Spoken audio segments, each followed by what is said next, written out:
In Deculturalization and the Struggle for Equality, A Brief History of Education of Dominated Cultures in the United States, Joel Spring traces the paths of marginalized groups in America, focusing on people of Native American, African, Asian, and Hispanic descent.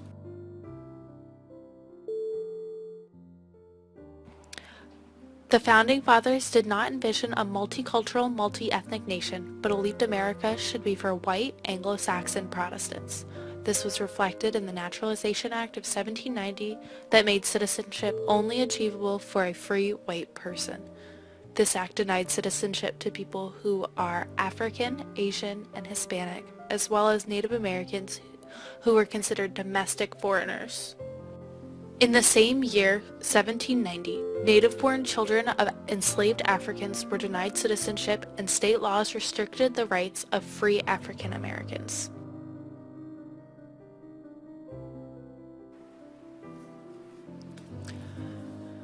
In the early 1800s, the United States government attempted to purchase land from Native Americans rather than theft through confiscation. The hope was that by enticing Native Americans with Western-style goods, they would want to sell their lands and thus avoid war.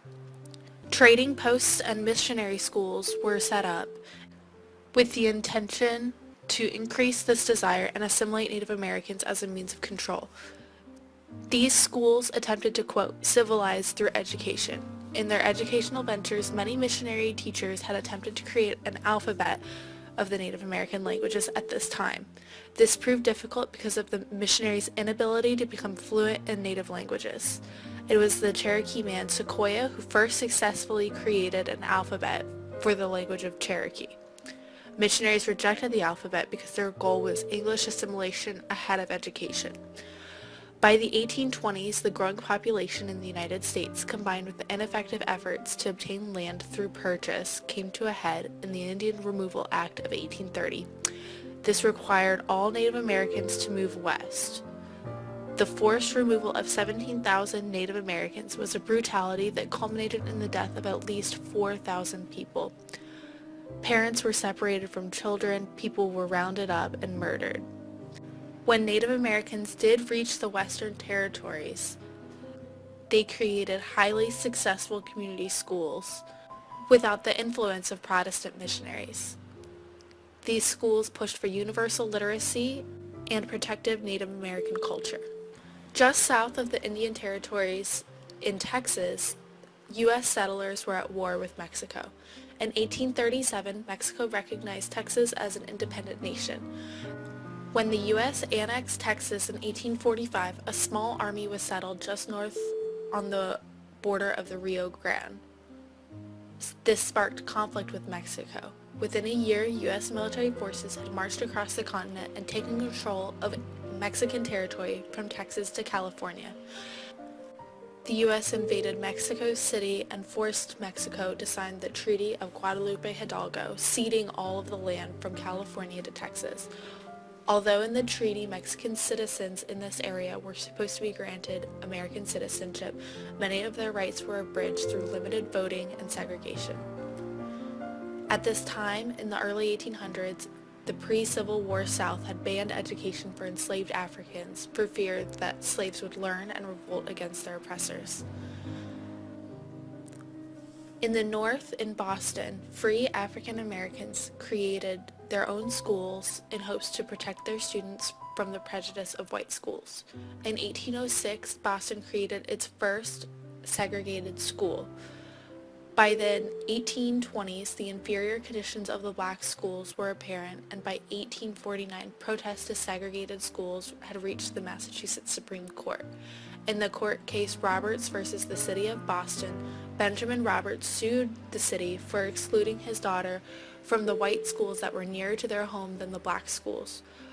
The court ruled that special accommodations had been made for black students and that the schools were separate but equal.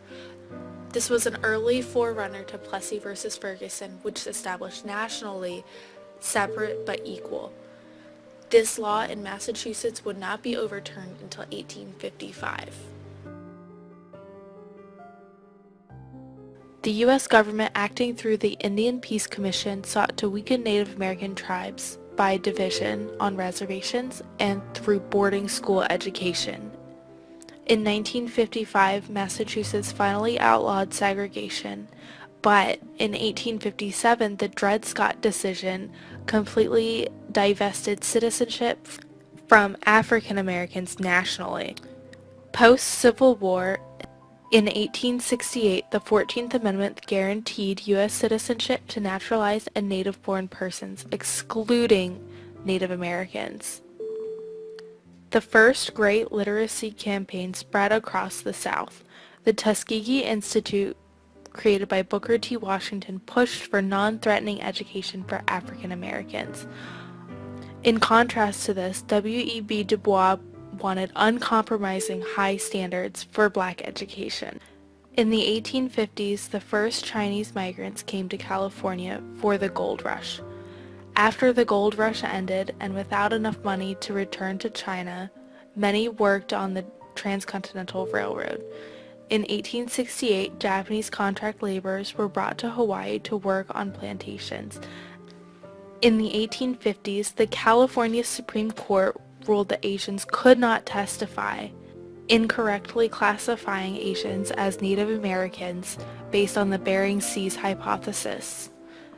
In 1855, the U.S. Supreme Court ruled in the Chen Yong case that Chinese are not white and therefore were ineligible for citizenship under the 1790 Naturalization Act. In 1872, the California School Code provided no public education for Asian Americans.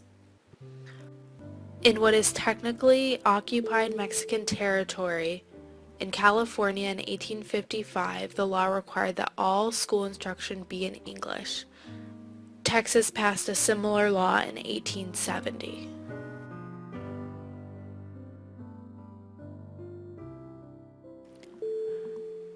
In 1870, the Naturalization Act guaranteed citizenship to aliens of African nativity and persons of African descent.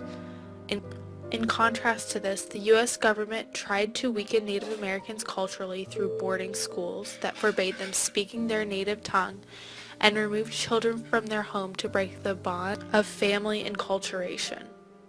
In 1882, the Chinese Exclusion Act was passed, banning Chinese workers. In 1885, California begrudgingly offered segregated schools for Asians. In 1895, Plessy v. Ferguson established separate but equal as legal segregation. There were also restrictions on voting rights. In 1897, Texas ruled that Mexican Americans were non-white, and in 1898, Puerto Rico was conquered. After the gains post-Civil War for equality and citizenship, the late 1800s were a step back for equality.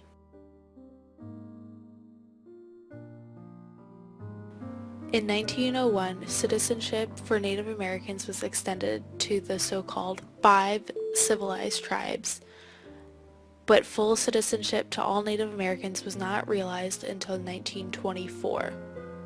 In 1909, the NAACP was formed with the express goal of ending segregation. And in 1910, the start of the Second Great Crusade for Black education began. The Black community in the South came together to build schools, while their tax dollars were spent on schools for white children. In 1923, the U.S. Supreme Court ruled that Asians were ineligible for naturalized citizenship because it was not the intention of the Founding Fathers. In 1924, Mississippi segregated Chinese students from white. During World War II, native-born Japanese citizens were held in concentration camps. In response to China being an ally during the war, Congress rescinded the Chinese exclusion law and granted Chinese the right to become naturalized citizens in 1943. The early 1900s were a difficult time for Hispanics and Latinos in America. After the United States had conquered Puerto Rico, the government attempted to Americanize the island by forcing English to be the language of use in school. Both teachers and students opposed this. In 1917, the Jones Act extended citizenship to Puerto Ricans, yet in 1918, Texas made it criminal to use any language besides English in school instruction. From 1929 to 1935, the repatriation program of the U.S. government sent thousands of native-born American citizens to Mexico. At the same time, the League of United Latin American Citizens, or LULAC, supported bilingual instruction and the maintenance of Mexican cultural traditions. In 1935, California law declared Mexican Americans were foreign-born Indians, and they also allowed for segregation of Mexican Americans as Indians in schools. This would not be overturned until 1946 in the court case Mendez et al. Versus Westminster School District of Orange County, when Mexican Americans were declared not Indians, making segregation illegal in California.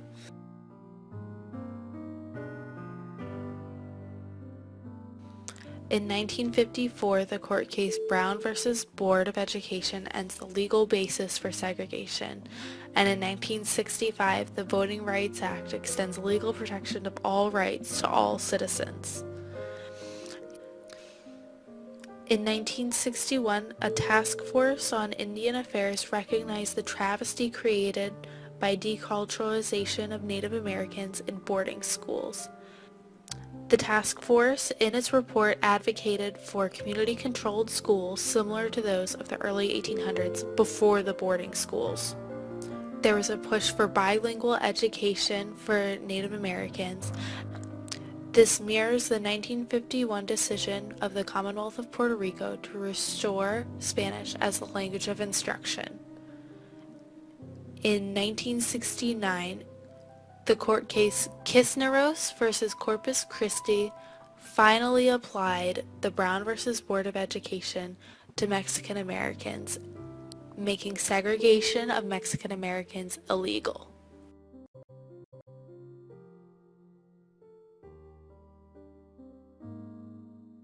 After the push for bilingual education and equality of the civil rights movement, today we see a resegregation in schools.